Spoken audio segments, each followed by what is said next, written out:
What's up, everybody? Welcome back to another episode of HermitPack on the HermitCraft server. Oh yeah, guys. So, a couple episodes ago, we started working with the 5x ore processing back here, and we got everything buttoned up. But yeah, you guys kept telling me in the comments that I should be using the gas upgrades. Yes. So, I have installed gas upgrades in all the chemical injection chambers. I think those are the only machines that use it. Pretty much every machine that has one of these little gas bars is what it seems, and I think it is specifically the chemical injection chambers. So what that does, it makes it use less of whatever this gas is. We were kept running out of hydrogen chloride. Yeah, we don't have that problem anymore. So if I grab some osmium ore here, we can send another stack through. And I'll show you that it is, in fact, keeping up now, which is fantastic. So yeah, we're going to be using some of the sulfur. It uses a whole bunch of this at the start because it is using a lot of the sulfuric acid while it's filling this up. We use about 10 pieces right away, and then it is able to catch right back up and fill this thing back up now that we aren't using as much hydrogen chloride as we were previously, which is awesome. So this whole thing is definitely able to sustain itself now. No problems at all. We still do have those gas tanks down below that we, the ultimate gas tanks that we have full of like all these different gases. So if we do run out of a little bit of this stuff, we should still have some on reserve. But yeah, sulfuric acid here, this, even though it's an acid or whatever, it is still a gas form. It's still considered a gas. Oh yeah, okay. So the chemical dissolution chamber also takes the gas ones. So yeah, that's considered a gas. So that has the upgrade in there. And these have the upgrades in there too. Everything is just happier now. So this is really awesome. I think this is about as good as we can get this. I'm pretty sure. Another suggestion you guys said is these grass blocks that we have here that we use from the Chisel and Bits mod, that we could use something like green stained clay. Yeah. It won't look like the grass, but it'll look better than the little gray things. We might try swapping that out a little bit later. That's not important. But it is something that, you know, we might do. So yeah, guys, last time we were out here messing around with these time absorbers, trying to get them to absorb the correct time.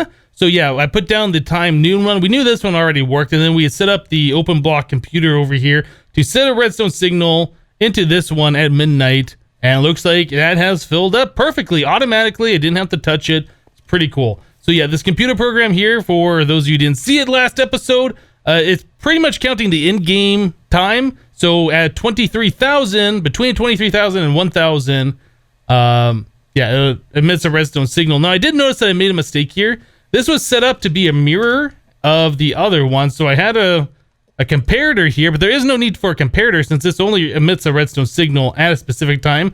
So we could get rid of that. We could get rid of this. Yeah, and then we could put the redstone right like that. We don't need the comparator on that side anymore. Anyway, it's not a big deal. It worked just fine with the comparator. We didn't need the comparator though. So we have our time absorber with 100% time midnight now. So that's pretty cool. Right on. So last episode, we were trying to figure out a way to get ourselves a villager spawner. Yeah. And we ended up making ourselves a zombie villager spawner. Yeah, I had said at some point during the episode that I remember having a villager spawner, but I don't know what we did with it. And then you guys had pointed out in the comments to me that we were using the, what was it, the actually additions mob spawner changer thing? Spawner changer, I think is what it was called. So we had a vanilla spawner on the ground, we clicked it with a thing, and we did convert it into a villager spawner. I forgot about that. And the reason why I forgot about that is because they were all in these moving wands. Yeah, you can see they all say monster spawner on them. Some of these had like some blaze spawners. That one's got a sheep spawner. I think these two are blaze. Let's go ahead and take those so they don't spawn blaze all over the place.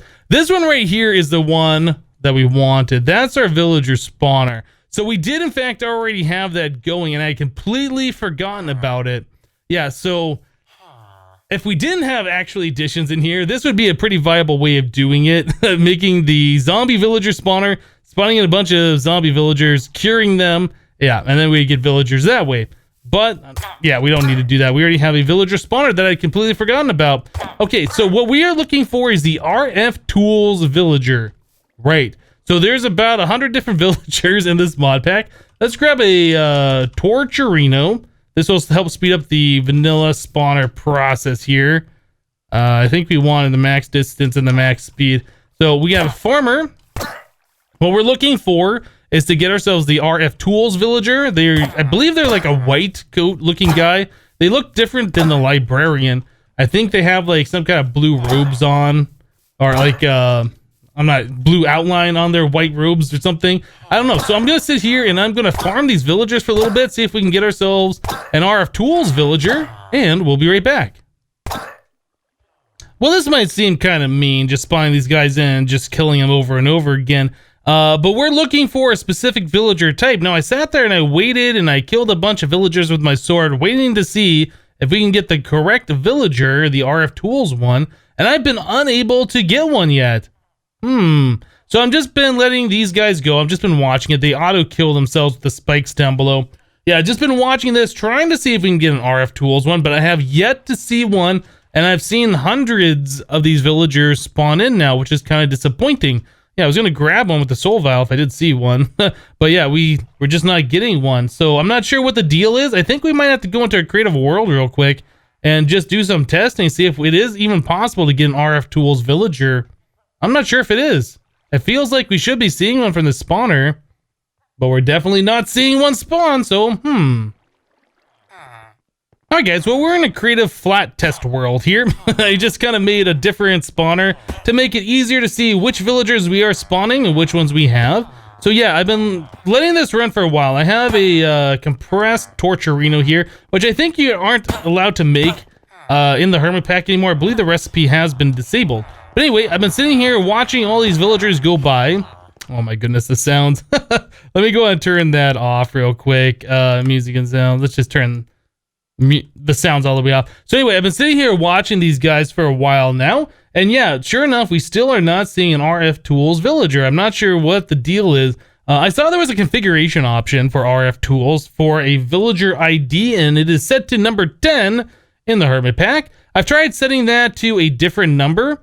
I've tried setting it to the number where you can't spawn in a villager anymore. If you do like /summon villager, 3 of those tildes, and then you do profession equals 14, I think is the highest one. It says, oh, did I mess something up here?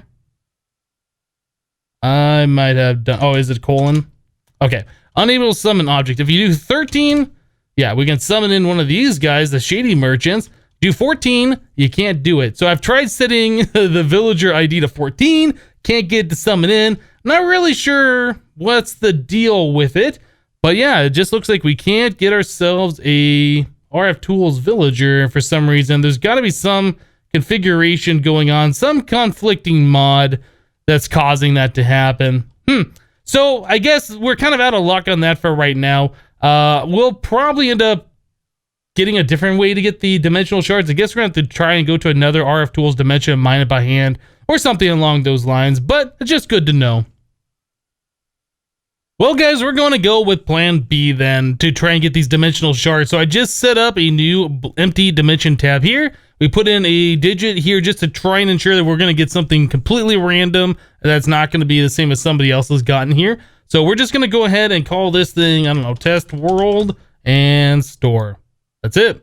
Okay, so test world ID 15, digits 3. It says it's ready. It's only going to cost 10 RF per tick to maintain. So let's go ahead and build this thing. It's going to take a little bit of time since we don't have this machine infused. I believe that does cause this thing to go faster when it is infused. That's what we're looking for, right? Is to get ourselves some of the dimensional shards to infuse this with. Now, it does say that it is ready. Maintenance cost, and it says that there has current power, and it is powering up. So I guess we don't have to wait any longer. We can just go, and we should be okay. I am kind of worried though that this is not full right now. So I kind of want to wait for this thing to get completely full of power. There it is. Yeah, this is filling up.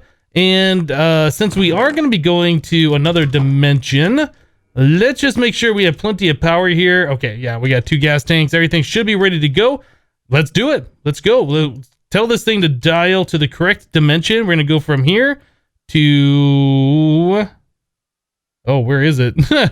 We called it test world, right? So this all says overworld ID 13. Is it 12, 14? Delete, delete, delete. Let's take a look one more time. This says it is ID 15 test world. So we're looking for ID 15, and it says delete. I'm not sure if that's the correct one or not, huh? All right, well, we did say 15, right? So we'll dial to number 15, I guess. Dial. It says input okay. Now I'm kind of worried, though. I would have expected to be the last one on this list, but I guess it's going to be number 15. It says ID 15. This is ID 15. I think we're just going to go ahead and go for it. Now, there's one more thing that we can do. There's an item from RFTools Dimensions. This guy right here, the pink thing, phased field generator, says this RF charge module gives a temporary protection while visiting unpowered dimensions. But we can't make it, actually. I didn't realize it required these dimensional charges, just remembering this at the very last second. All right, well, we're going to go here. Hopefully we don't die, and hopefully we will be able to find some dimensional shards. Okay, so we are underground. Yeah, definitely somebody has been here, so I guess adding that digit didn't do what I was hoping it would do. Let's just dig down. I'm not sure. Well, maybe I shouldn't fly down. We want to dig down. We want to try and find some of the dimensional ore. I want to go all the way down to the bedrock level and just start mining straight, I think is what we're going to do. Hopefully we'll run into it around diamond level. Where are we at? We're at Y43 right now. I'm not sure what level the dimensional ore spawns at. Hopefully we'll find it. Hopefully we don't run into lava. Well, I am seeing a bunch of different ores, so that is promising. Better than what we had in that cobblestone world the first time we went to an RFTools dimension. Okay, so we should be approaching pretty low. Okay, we're at like Y9, 10, 11, 12. All right, so I'm just going to go ahead and pull out the hammer. Hopefully we'll find some of the dimensional ore here pretty soon, and we'll be right back, guys. Well, all right, guys. Well, I tried playing in that dimension for a while. I noticed I was getting pretty laggy, and I was looking through this different stuff, and that number 15 dimension here was causing a lot of lag for pretty much no reason at all that I could tell. Anyway, that was causing the whole world to be laggy. And XB's on, and I don't really want to lag him out just by me mining.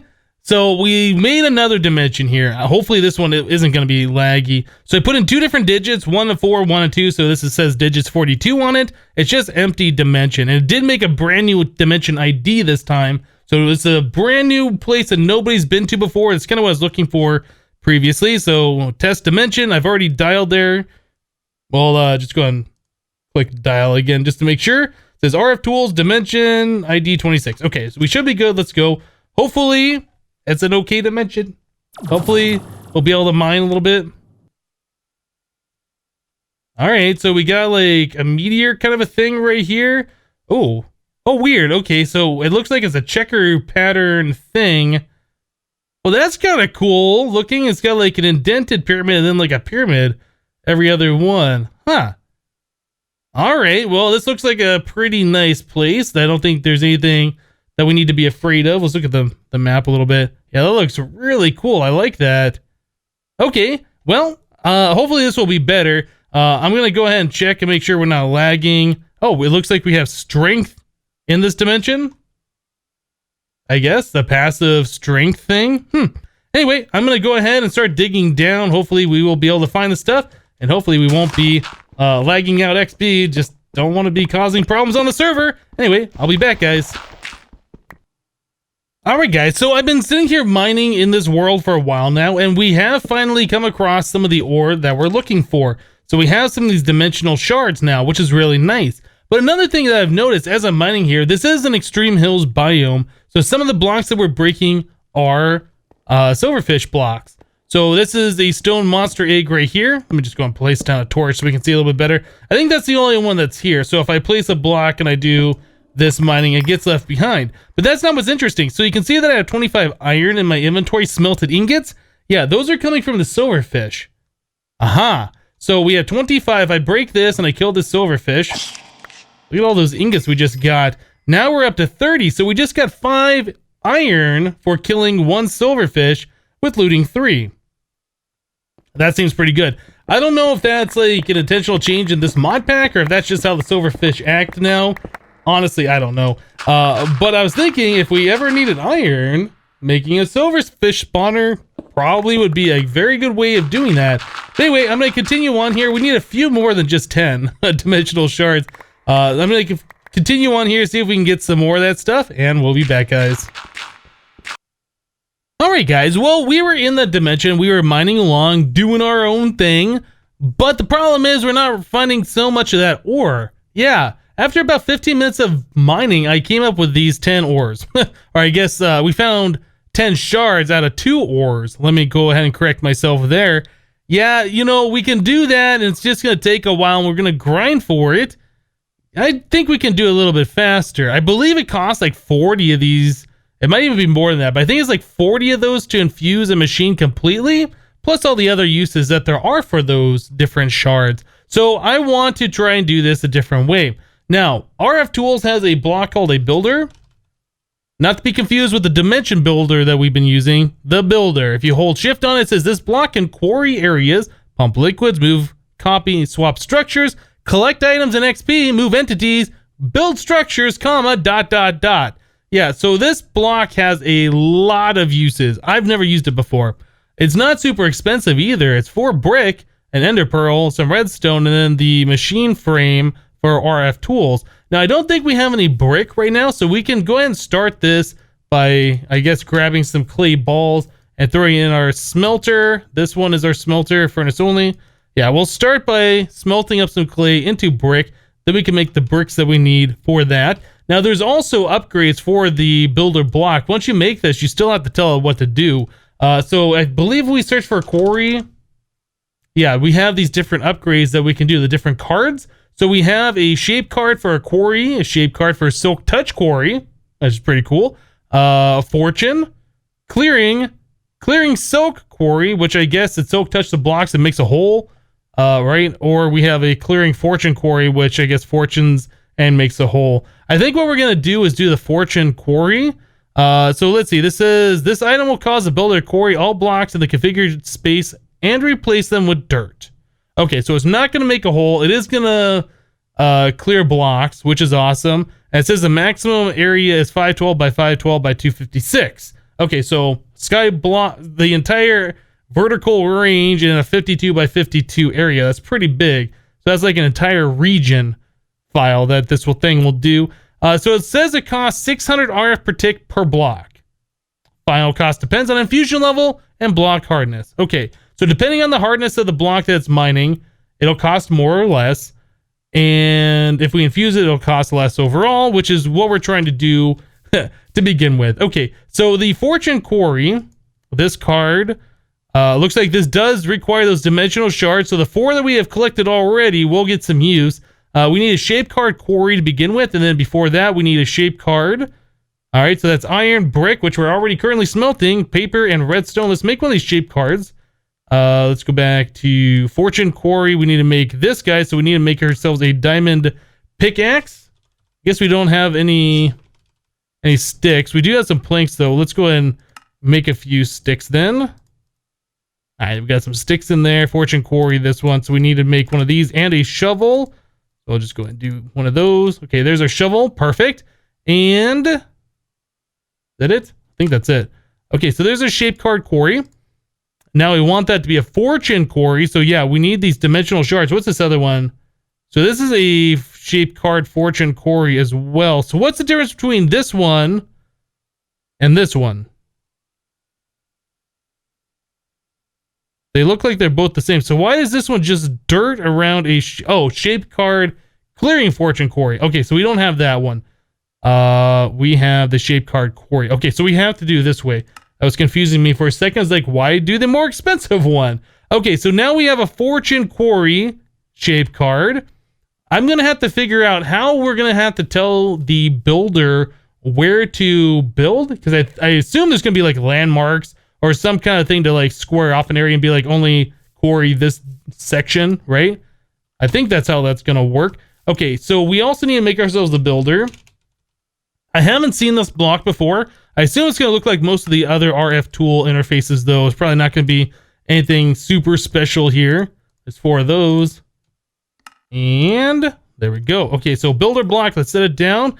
I just earned the achievement, Bob the Builder. Make a builder and be a Bob. Okay, cool. So we have different modes, copy. I guess we put the card in here. Looks like we might need something else. I guess there is the manual that I should go ahead and read through.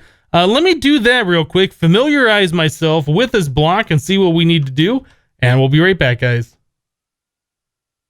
All right, guys. Well, I've been kind of messing around with this for a little bit, trying to figure it out. Like I said, I've never really used this particular thing before, at least not for a quarry. I think I did use the builder block in the FTB Infinity Sky block I was doing on live streams to make the auto ender dragon thing. Anyway, it's been a while since I played around with this, and I haven't used it for a quarry, which is a little bit different. So yeah, I was looking at the manual here, and if we go to this page, it says for building geometrical shapes, voiding and quarrying areas, you need shape cards. Now it shows this recipe making one of these. So I made one of those. It's like, okay, we have a shape card now. If we look in here, it looks like there's a slot. So I was like, all right, let's put the shape card in there. It doesn't go in there. Yeah. So it took me a minute to figure this out. Apparently this shape card is the same thing as this shape card. Yeah, that's the shape card that's talking about is this. Right. So I haven't gotten a chance to play around with this too much just yet, but I did make that realization. We are using a dimensional transceiver from our main base. Yeah, we're just pulling power from the base to here to power this thing. And then I also made another Ender Link chest. This is the blue. This is the same one we had set up previously for sending things back to the overworld through this bag. So yeah, everything should be set up correctly. As long as the quarry mines the blocks, it should dump it into this chest, I think. If not, we'll have to figure it out, but that's the idea. It'll dump the blocks in here, which will be sucked back into our refined storage system, and that's all we gotta do. Okay, so getting back to the shape card thing, in order to set this thing, you have to shift right click on the builder itself. Now you have to select corners. So if we select this one first, and then we select this one, it'll do a 3x3 area 1 block deep. We can see that. We right click in here. Yeah, it's just 3x1x3. Right. So that's not really what we want. We want this thing to do 512 by, I guess, 128 by 512. Now, the thing I don't know is this. I think this is the offset. So we want that probably. This says -1, so that's 1 block below where the builder is currently. I think we want that probably to be -70, so it starts at the bottom of the world. I think that's how you do that. We're gonna try it. I haven't given this a shot, like I said, or maybe we want like -69 since it is already -1 and we're standing at 70. I don't know. I don't want to mine bedrock. I don't know if it'll like fail if it tries to go below the world. Anyway, we're gonna try this. So hopefully the offset will start right here. It'll start at the bottom of the world. It'll go up to 128, and it'll do everything, I'm hoping, in this general direction. I don't know if there is a way to tell it to go in that direction or not. Anyway, we're going to put that card in there. Is there a way that I can set this to be the southeast corner, maybe?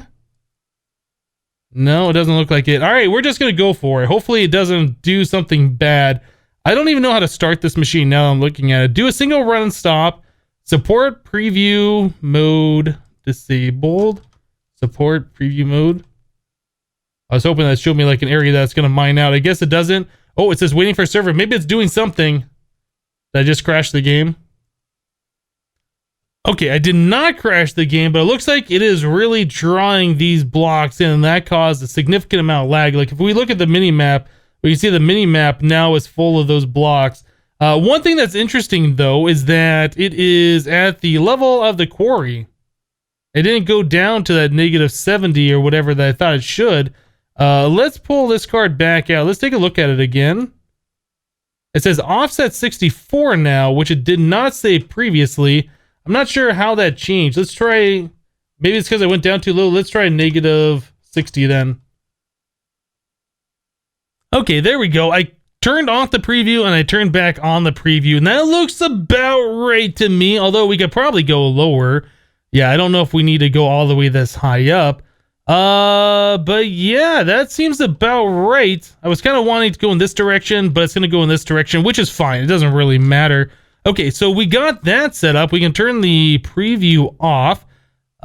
We can do a single run and stop. Entities are not moved, which I don't think. Moving blocks make sound, which I don't really. Block sounds are muted. Okay, so let's do a single run and stop. Is that putting blocks over here? I'm not seeing anything happen yet. Okay, well, either a chest has to be on top of the quarry, chest has to be on top or below, or it saw this dimensional transceiver, which can send items wirelessly as an inventory that just didn't have anywhere to put any inventory because we don't have that hooked up.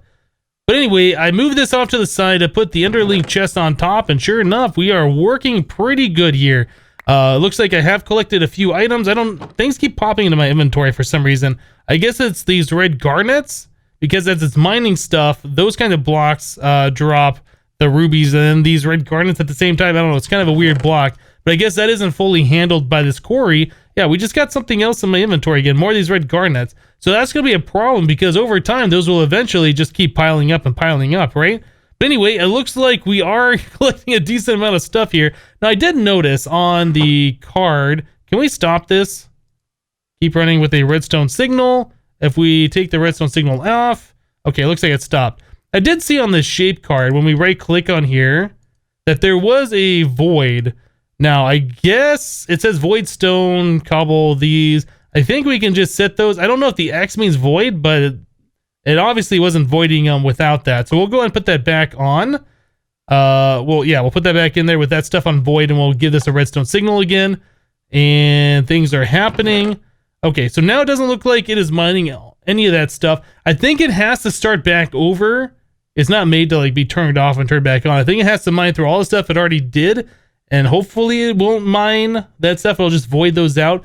Another thing I don't know is if this chunk loads itself. I tried chunk loading this by going to the FTB utilities thing, and there is no way for me to claim these chunks, so I can't chunk load it through this.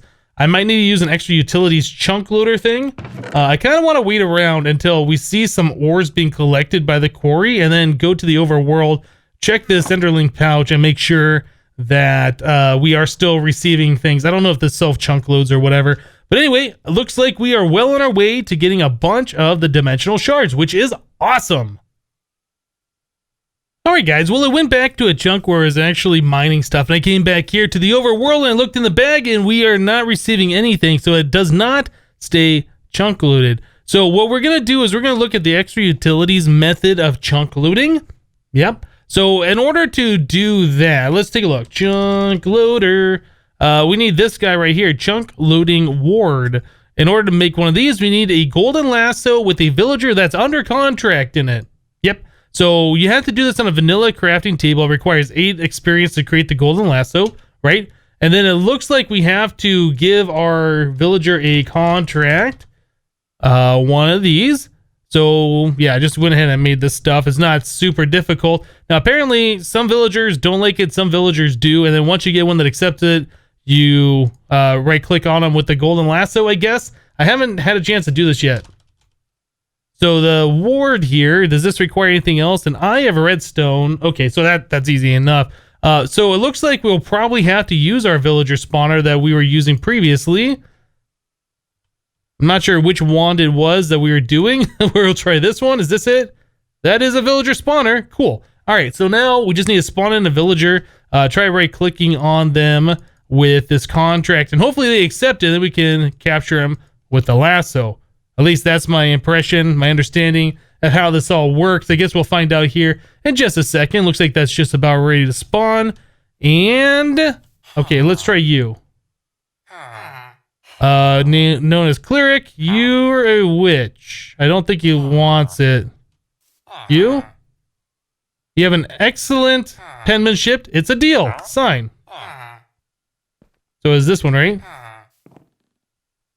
And this one says under contract. Right on. Okay, so we can pick this thing back up. Thankfully, we got the right one. It wasn't a blaze spawner. Okay, so we got that done. So we should be able to make ourselves the Eye of Redstone thing. There's one of those. And finally, this. Oh, and I guess we have to put that in manually. Perfect. Okay, so there's a chunk loading ward. Now, I believe this requires... is it 9 or is it 1? 8? 1. Anyway, it doesn't really matter how much that requires. We have enough GP ready to go. So we should just be able to go back to our RFTools dimension, set this on top of the builder block. I couldn't think of what that was called for a second. We can set it right on top of this thing. Let's take a look at the chunk borders. Okay, so this entire spawning platform is the same chunk. We can just set this guy right here, and that should be just fine. If we were to click on here, yeah, we can see we're getting a bunch of stuff in here now. Just verify by looking in this pouch. Yep. So if we go back to the overworld, I'll just use the home command that we have. If we go back here, that should stay loaded, and hopefully things are still gonna work. Let's turn off the F9, look in the bag, and we are, sure enough, still collecting resources. There we go. That's all we had to do, is just give that a little bit of chunk looting action, and now we should be able to be collecting all of the dimensional shards that we want. Okay, there's 31 more in the system. We're up to 49 total of them. It's gonna take a while before we get all the ones we need. So, okay, well, we're just gonna have to wait around for a little bit, I guess. But wouldn't you know it, I just checked the time on the video, and yeah, we have reached the end, guys. Well, we figured out how to use the builder block and the fortune card and the shape things and get all the quarries going and how to chunk load without the FTB utilities thing. So that's pretty awesome. So we'll be collecting these resources over time. Let's just check one more time how many more of those we have. We're up to 56. Yeah, that's still not a whole lot, is it? So we're gonna have to let this go for a while. I think we should have plenty of storage. For all the things we're collecting, especially now that we're voiding out like the dirt, the gravel, the cobblestone, and all that kind of stuff. But yeah, that's going to do it for today, guys. Thank you so much for watching. Remember to leave a like on the episode if you liked it, and we'll see you next time. Thanks for watching, guys. Bye-bye.